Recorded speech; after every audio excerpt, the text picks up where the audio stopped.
d'accepter cette invitation d'Aide économique, c'est une fierté pour moi parce que ça fait un certain nombre d'années que je vois passer le programme et que je vois des intervenants fort intéressants qui viennent ici. Donc j'étais évidemment ravie d'être invitée. Et puis un plaisir aussi parce que ces rencontres, elles se passent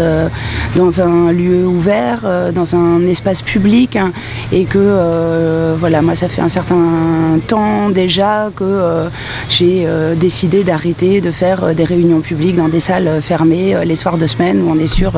de se retrouver qu'entre soi et entre convaincus. Donc tout ce qui contribue à ouvrir cet espace du débat public et notamment le fait de le faire dans des jardins, dans des cinémas, dans des bars, sur des places publiques me paraît aller dans le bon sens. Donc je vais en profiter de cet espace public pour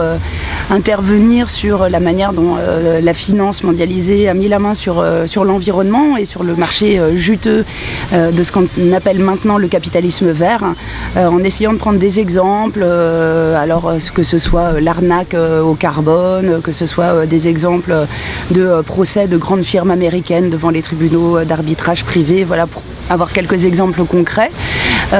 d'émailler tout ça un peu de références cinématographiques aussi et de citer des films là aussi parce que voilà, il faut qu'on arrive à raccrocher notre discours politique à des références populaires, à de la culture, à des choses qui parlent à tout le monde et pas uniquement à ceux qui passent 24 heures sur 24 dans les livres et la politologie,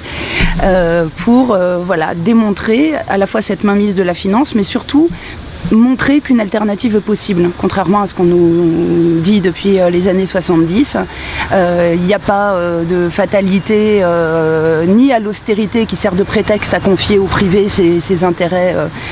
communs,